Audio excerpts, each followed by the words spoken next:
Pakistan, and I think the fact that trade was involved, I was able to talk about that. And we have no war with Pakistan and India, and that was a very, very good thing. But he's a great person, and he's become a great friend of mine over the years. In a few moments, we'll light the diya as a symbol of faith in the victory of light over darkness. It's a beautiful term, light over darkness. That's what it's all about. It's knowledge over ignorance and good over evil. During Diwali, revelers recall ancient stories of enemies defeated, obstacles removed, and captives freed. The glow of the diya flame reminds us to seek the path of wisdom and to work with diligence and to always give thanks for our many blessings. And we do have many blessings. Everybody in this room has many blessings. And even the, I will say, I'm not going to use the word fake news. I refuse to use it. The media has some good blessings. One of the blessings is that you didn't have to stand in the mud outside anymore. You know, you now have a beautiful stone surface, the identical color of the White House. For years they had to stand when we had press conference in the mud because it was grass, and I decided to take care of that, so I think they appreciate it. As we look back in the past year and really look up to the next number of years and hopefully decades and centuries, we've got much to be thankful for. And think of it, a year ago we were a dead country. This country was a dead country, and now we're the hottest country anywhere in the world. These guys can testify to that because I know this. I watch their stock prices, and they're like rocket ships, right? Do they ever stop? Let's keep it that way, right? Let's not talk about it, right? Let's just keep it that way. It's amazing. We have more than $17 trillion. They're part of the reason. More than $17 trillion of investment pouring into the United States. It's going to be, I believe, over $20 trillion by the time the year's up. And as an example, the last administration had less than $1 trillion in a period of their 4-year period. They had less than $1 trillion. We're going to have 20 trillion. We have over 17 trillion already. That's investment coming in. And I think it's largely for two reasons. We had a good election on November 5th, but maybe more importantly, of course, it wouldn't happen if that election result didn't happen.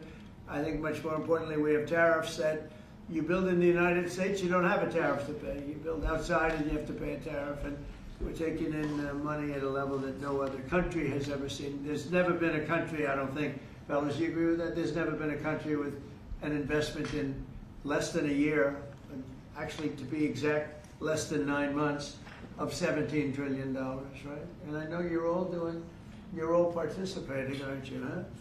So that's really good stuff. The economy is roaring, the incomes are rising, and small business confidence is at the highest level in over a decade. So the confidence levels, which they do, which means something, they think over the last 10 years, I don't think they go beyond that. We have the highest level of confidence in our economy. Gasoline prices are way down. Grocery prices are way down. Energy prices are way down. Mortgage rates are down. We have a real stiff at the Federal Reserve. I can't help that. But he's going to be leaving soon.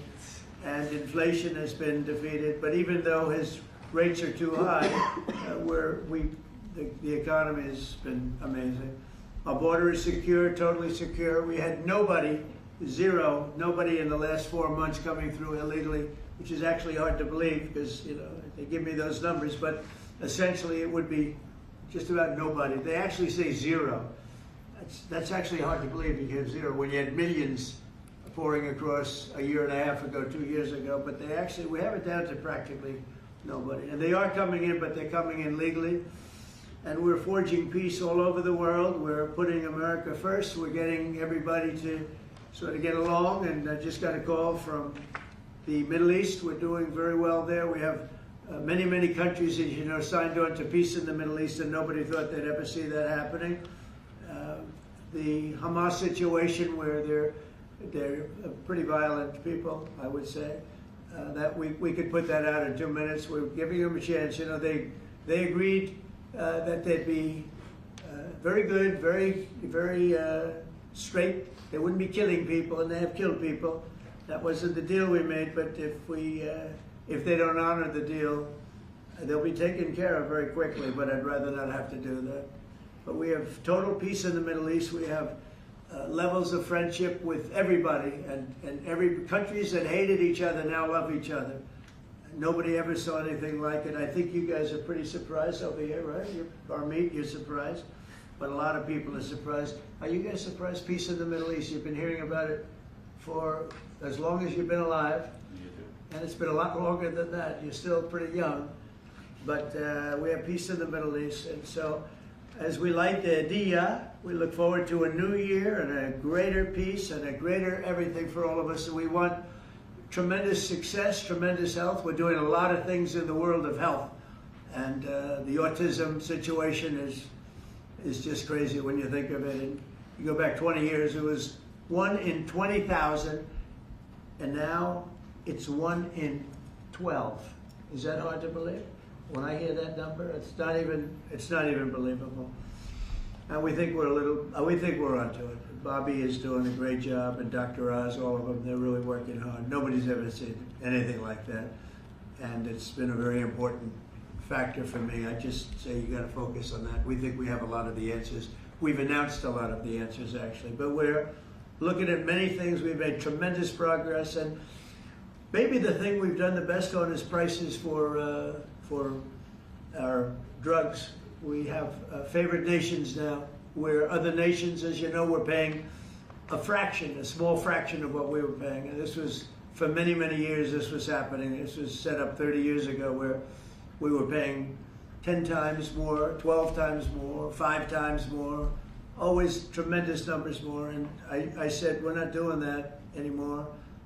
And the drug companies have agreed, and the countries have agreed. Now, if I didn't have tariffs, I wouldn't have been able to get it. I said, well, if you don't agree, we're going to charge you tariffs for more than the equivalent amount.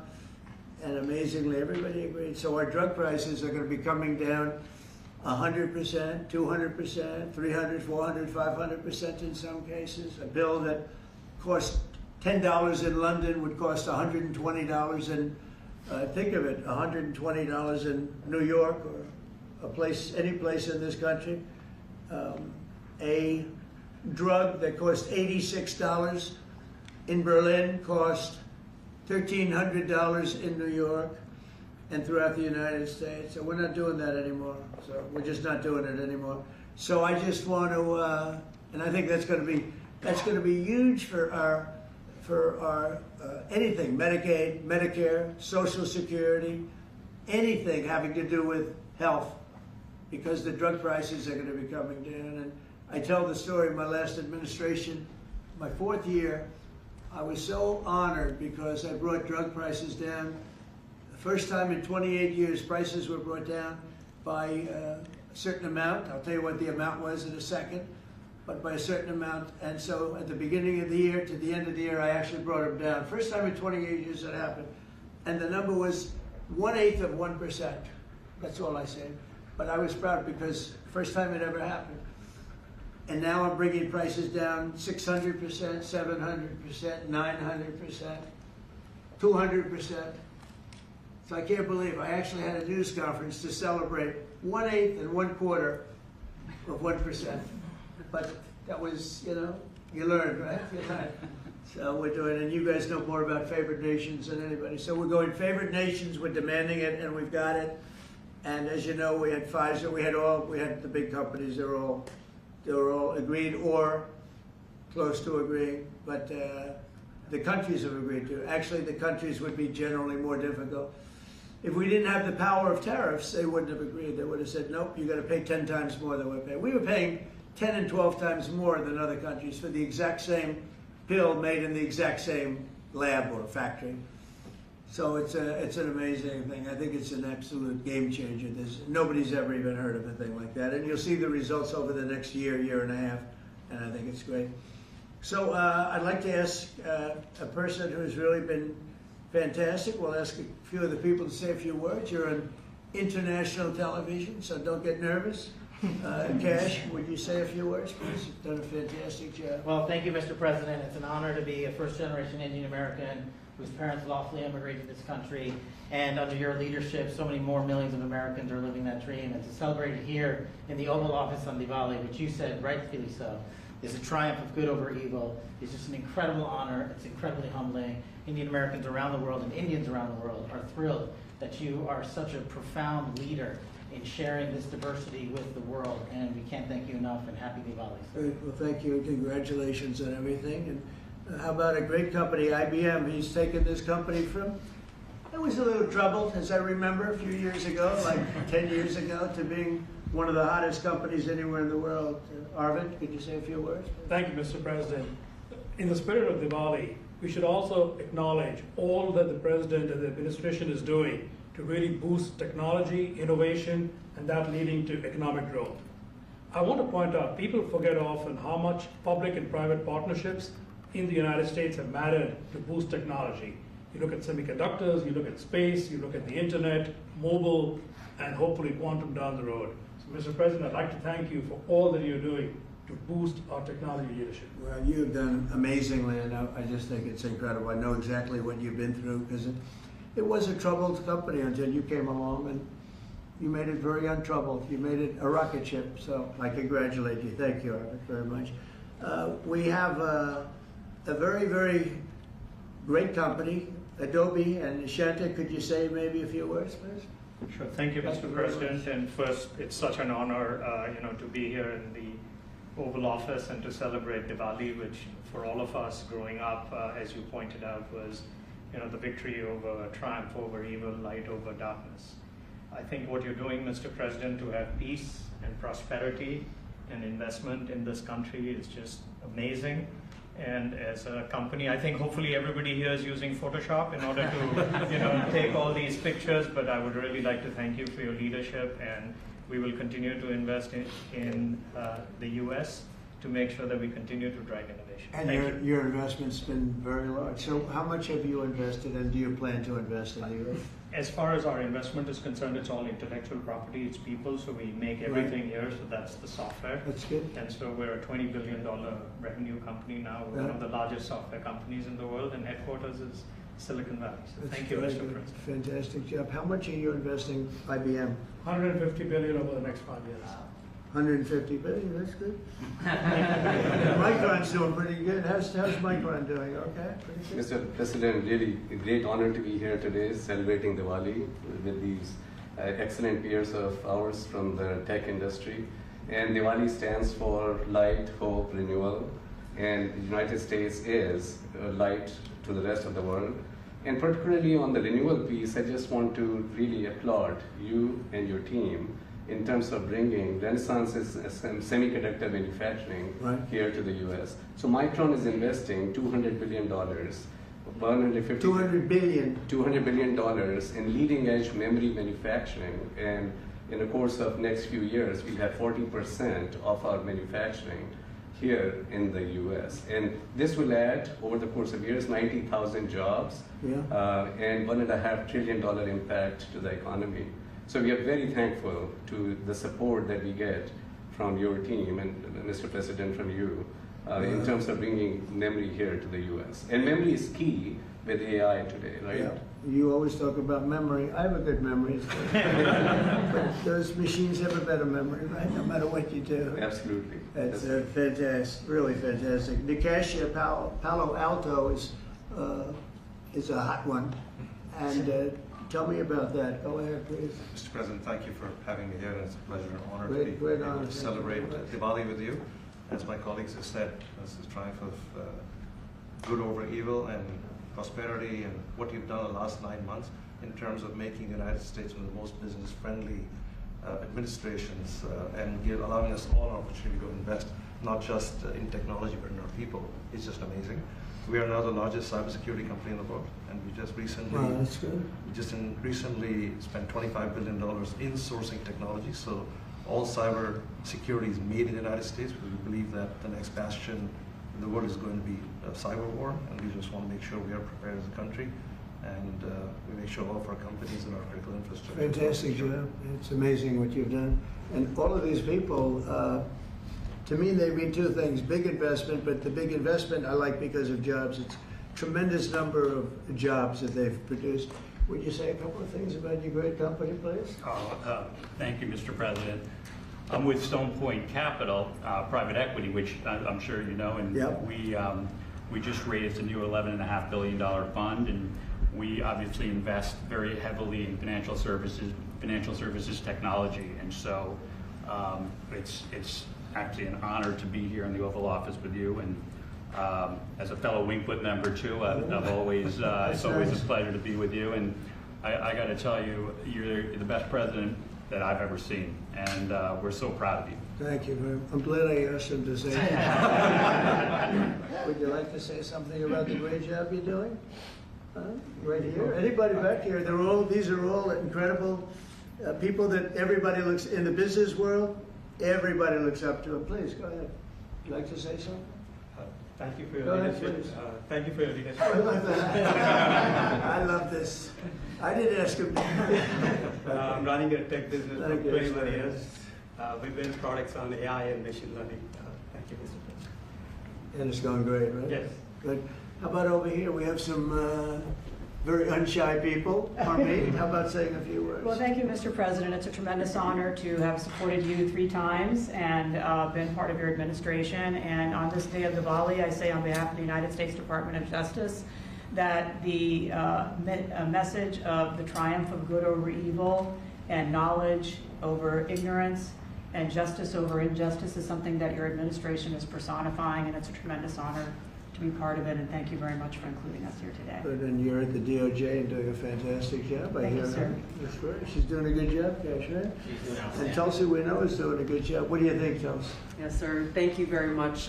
You are doing today what you have done throughout your time in service, is bringing people together from all across the country and all different backgrounds. And this day is, of course, very special to so many of us because while it is the celebration of hope and light and renewal, we can never forget that the source of that hope, light, and renewal comes from God's love for every single one of us. And so today we celebrate God, His love, and the blessings that He has shared with all of us.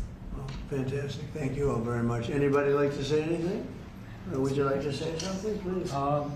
Mr. President, let me start first of all by expressing a deep sense of gratitude for opening up White House, Oval Office, your home, to mark Diwali's Festival of Lights, which is celebrated by over 1/5 of humanity. And as Cash said, you are showcasing the strength of diversity through this celebration. So it's truly a great honor, and thank you very much for that. May I also, on behalf of my Prime Minister and my own behalf, wish you and your loved one a very, very happy Diwali greetings, particularly to over 5 million strong Indian diaspora in the US. Right. And may I close by making a wish, which is normally we do for Diwali. We wish that the light of Diwali continues to shine on your success and on the strength of India-US partnership. Thank you very much. So, spoke to him today. He's doing well. And your country is doing very well, you know that. Thank you, Mr. President.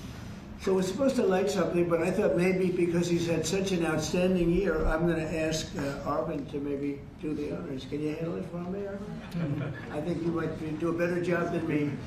So if you could take care of that, it'd be great.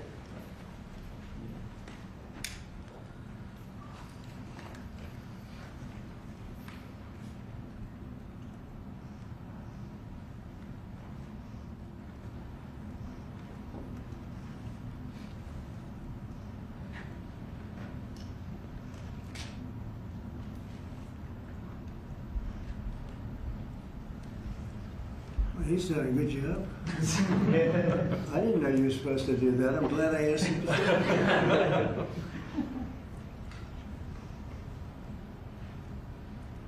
Would you like to come to light? Yeah, if you want.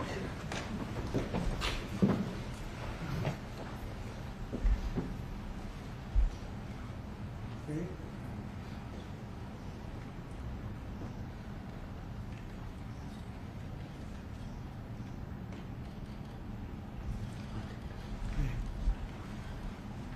Thank you, Mr. President. Thank you all. Thank you.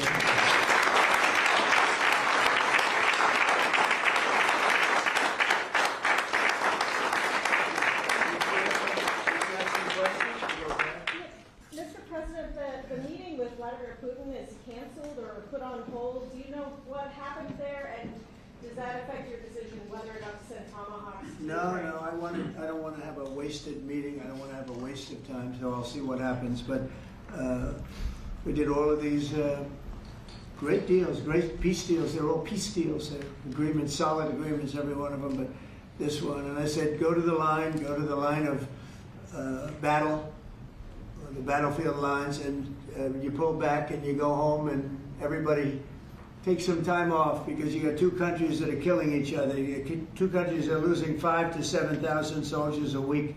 So we'll see what happens. It's we haven't made a determination. Mr. President, are you asking the Justice Department to look into the federal investigations into you and look for compensation, and how much are you asking for?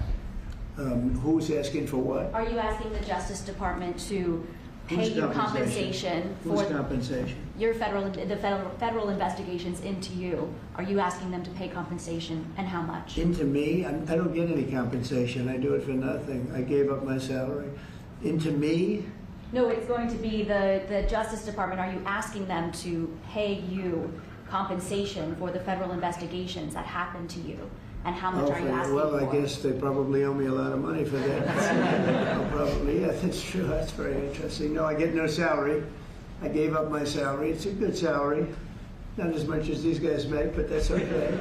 It's a lot of money. And I don't, as you know, I didn't take it in the first 4 years. I'm not taking it in these 4 years either. But as far as all of the litigation and everything that's been involved, yeah, they probably owe me a lot of money. But if I get money from our country, I'll do something nice with it, like give it to charity or give it to the White House while we restore the White House. And we're doing a great job in the White House. As you know, the ballroom is under construction. It's going to be, they've been trying to get it for 150 years, and it's really, I think it's going to be fantastic. But we'll see what happens. I mean, we have numerous cases having to do with the fraud of the election, the 2020 election, and because of everything that we found out, I guess they owe me a lot of money, but I'm not looking for money. I'm looking for really, I think it's got to be handled in a proper way. If it's not handled in a proper way, we don't want it to happen again. We can never let what happened in the 2020 election happen again. We just can't let that happen. And so the way we go, I know Cash is working on it, everybody's working on it, and certainly Tulsi's working on it. We can't let that happen again to our country. Look at what's happened, where you have millions of people being allowed to come into our country, all because of a crooked election, where they come from prisons, they come from jails, they come from mental institutions and insane asylums, they're drug dealers. The people that they've allowed to come into our country, we cleaned them out in Washington, D.C. We have a very safe capital right now. We have a capital that's as safe as it can be. But I don't know. I mean, you'd have to ask the lawyers about that. Mr. President, what did you hear from Mr. President? A comment and a question, please, for you. First of all, you have just 1 billion plus hearts around the globe, including in India, by celebrating the Diwali in the White House right here. And my other comment is, Mr. President, I like his question already. In February, you and the White House staff gave a warm welcome to the Prime Minister of India, Mr. Narendra Modi. Right. And after that, I decided to make a short trip to India for you, how popular you are in India. And I went there in a holiest also festival there. Millions of people were there. And also Prime Minister Narendra Modi was addressing a media event, 5,000 people. I was one of them there listening to him. And when I went to several states in India, what I found out, Mr. President, 3 people are most popular there. Prime Minister Narendra Modi, President Donald Trump, Mr. Kash Patel, and also with the surprise, our White House Press Secretary, Caroline Levitt. She's doing good, right? She is doing good. Superstar. And Mr. President, my question is, you had a great relationship with the people of India when you visited India, and with the Prime Minister of India, Narendra Modi, and also with the Indian American community. where do we stand today, all those generations from 45 to 47 in the future, Mr. President? Please, thank Well, you. we stand great, and the people of India, I love the people of India, and we're working on some great deals between our countries. I spoke to Prime Minister Modi today, as I mentioned before, and we just have a very good relationship. And he's not going to buy much oil from Russia. He wants to see that war end as much as I do. He wants to see the war end with Russia, Ukraine. And as you know, they're not going to be buying too much oil. So they've cut it way back, and they're continuing to cut it way back. Mr. President, Mr. President, Yeah, please, go. an appeals court recently ruled that you can send the National Guard in Yeah. Portland, Oregon. Do you feel unfettered to send the National Guard into whatever city you want now? Well, I guess so. That was the decision that I can send the National Guard if I see problems. I looked at Portland over the weekend. The place is burning down, just burning down. We weren't there. We didn't spend much time there because we were waiting for that decision. But the that influenced the court. But you look at a place like Portland, it's ridiculous when they say that there's no problem. The place was on fire over the weekend. But we won the case in Court of Appeals. I think it was the Ninth Circuit, so that's pretty good. And a very strong opinion that we have the right to use the National Guard. You would think that would be common sense. We have the right to use the National Guard to put out trouble. Well, that's how I got elected. One of the reasons I got elected. Yes. Mr. President, what changed your mind after talking to Vladimir Putin between then and now? Why did you think that a Budapest summit might be wasted time? Well, I didn't say anything. I didn't say it would, and you never know what's going to happen. But a lot of things are happening on that front, on the war front with Ukraine and Russia, and we'll be notifying you over the next 2 days as to what we're doing. Did you hear a lot of things are happening. Did you hear something from the I think we're going to President? get it solved. Yeah, please. Mr. President, on Ukraine, do you still see a chance for a ceasefire? And what is Say it Putin again. asking for? What? Do you still see a chance for a ceasefire? And what is I do. Putin Yeah, asking yeah. for? I do. It's a vicious war. It doesn't really affect us. We sell equipment to them. We sell equipment to NATO, and NATO gives it to Ukraine, but we don't pay anything anymore. Biden spent $350 billion. The war would have never happened if I were president. Would have never, not even a million years. And Putin knows that too. Would have never happened. But it did happen, and I came in, and I have to see if I can put it out. But it doesn't affect us because we're not losing soldiers there. Although, when I first came in, that could have ended up, it's not going to happen, but it could have ended up in World War III. That was really out of control. So now it's, they're shooting and they're killing people, and I think Putin wants it to end, and I think Zelensky wants it to end, and I think it's going to end. What is that? Is that rumors that he reached out to you about meeting on the government shutdown? Will you meet with him before you leave for Asia on Friday? Well, I will actually. I'd love to meet with them. I just want them to open up the country first. The country is so hot right now, and they've never voted against, continuation. They've never voted against. They've never done that. They're doing this because they have Trump derangement syndrome. But I would love to meet. I would like to meet with both of them, but. I set one little caveat. I will only meet if they let the country open. They have to let the country open. The people want to go back to work. They want to be served. They need the services of some people, and a lot of people need the money, the payroll. So I'll do it as soon as they open up the country. I'd like to meet. So you won't meet with them until the government. Just to be clear, you won't meet with them until the government's open. The government has to be open, yeah. Mr. President. You know how long it would take for them to do that? Just say, okay, government's open, that's it. There is nothing. How long They're do you not think this could negotiating. go? What they're doing is saying they lost the negotiation, and when we got the great big beautiful deal done, they lost that negotiation. Now they're saying, well, we want to get some of the things we lost. But the problem is the things they lost are very bad for our country. We don't want to have people come over from all over the world, from prisons and all, and have them have their health care paid for. We want to take care of people that are American citizens and all. So they want $1.5 trillion of money to be wasted and jeopardize the health care of other people. We're not going to do that. So I would love to meet with them. We want the country open first. Mr. President, a new poll shows that if Curtis Sliwa dropped out of the New York mayoral race, then Andrew Cuomo would only trail Mamdani by 4 points. Would you call Curtis Sliwa to drop out of the race so that can happen? Well, I looked at the polls, and looks like we're going to have a communist as the mayor of New York. It'll be very interesting. But here's the good news. He's got to go through the White House. Everything goes through the White House, at least this White House it does. And we'll have to see what happens. But if he dropped out, he's not going to win. And not looking too good for Cuomo either. But maybe, I don't know, if he dropped out, maybe Cuomo would have a little bit of a chance, but not much. Because it looks like the lead is, it's not a great lead, but it's big enough that he should be able to win. So, you know, I don't know that I want to get involved. It's really a question of, would I rather have a Democrat or a communist? And I would rather have a Democrat than a communist. Will you meet with Mamdani if he wins? Yeah, I'll speak to him.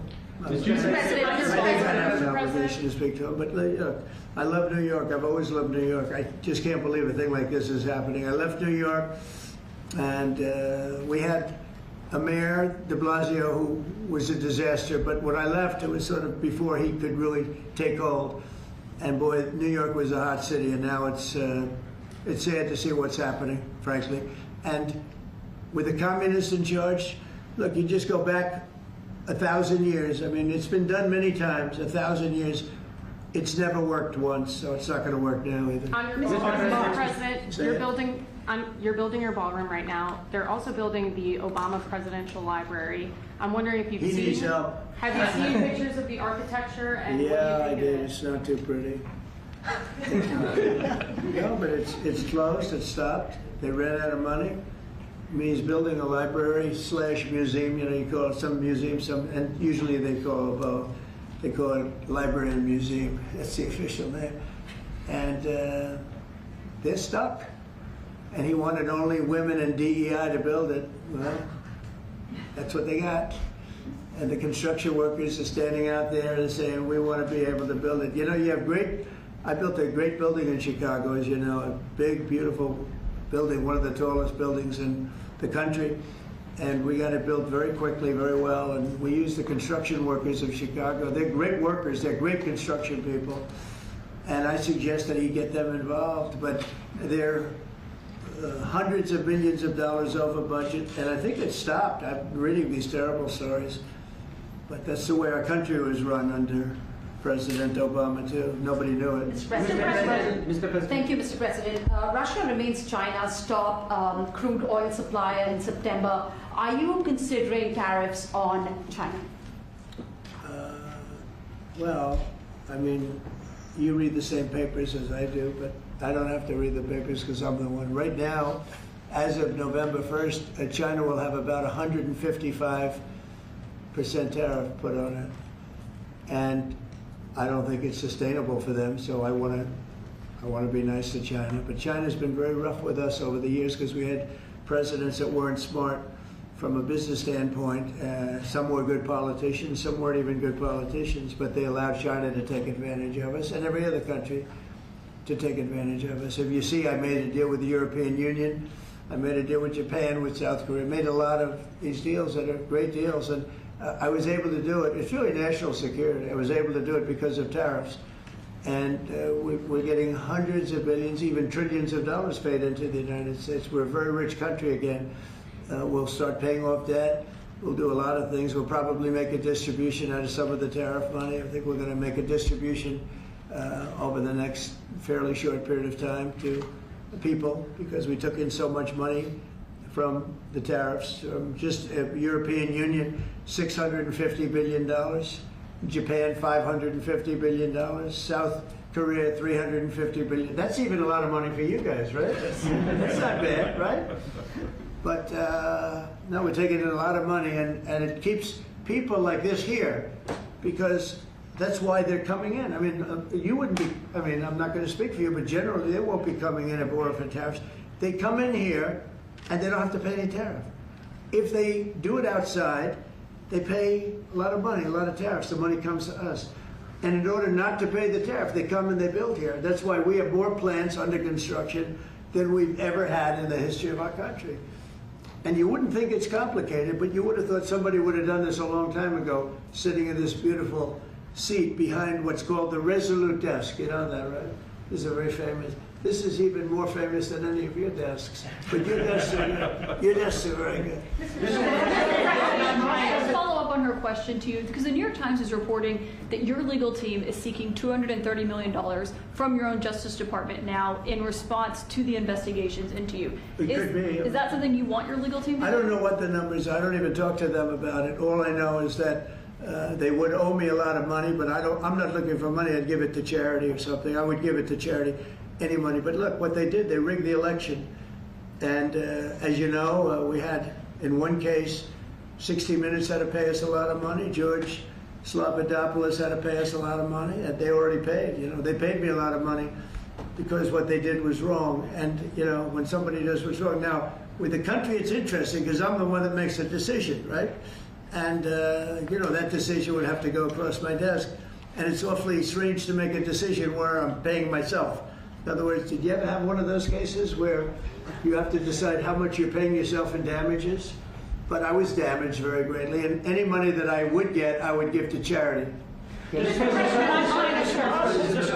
Mr. President. Yeah, please, go ahead. Is the Democrat Party now more Zohran Mamdani's party than it is even Leader Schumer's or Leader Probably Jeffries? is, yeah. Look, it's, I mean, maybe he'll run for president in 4 years. You have a communist president. That would be interesting, right?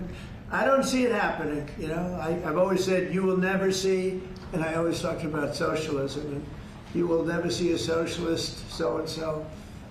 And I was right. I say it in speeches, we will not have socialism in our country. And I was right. Communism, yes, but socialism. In other words, they skipped socialism and they went down to communism. No, he's a communist, and he's going to be maybe the mayor of New York. I don't know, maybe, you know, polls are wrong, but these polls seem to be pretty consistent. But he would be, I would say he would be the leader of the party. It's not Schumer. Schumer's shot. He's shot. This poor guy, I feel sorry for him. I've known him for a long time, but he's I think he's mentally gone. He's been beat up by young, radical lunatics. And I think Chuck Schumer is, he's gonzo.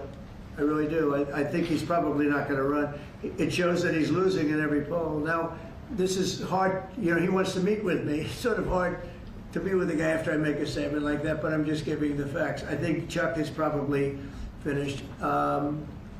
I know some people, Democrats, that would be good. Some good politicians and some, you know, reasonable people. But I understand that they would not have a chance of, you know, getting even the concept of holding the torch. They're not going to get it. But they have some people that I really believe they're low IQ people. They're stupid people. And they seem to be leading the party. So we'll see what happens. Look, the Republicans are strong. We have great leadership. We're very strong in every way.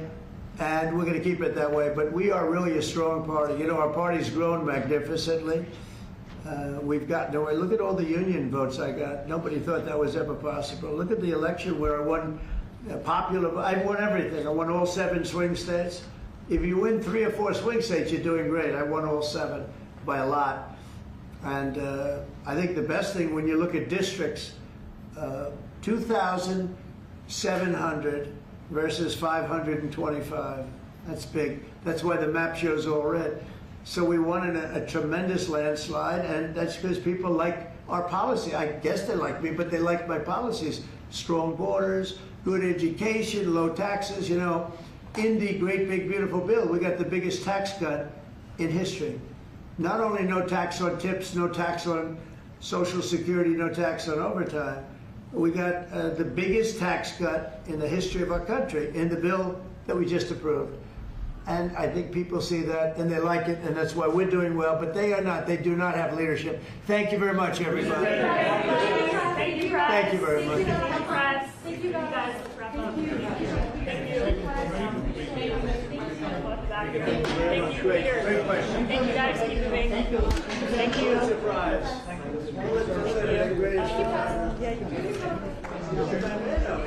Tell them. Okay, see this man over here? Does everybody know him? HB. He's a very good guy.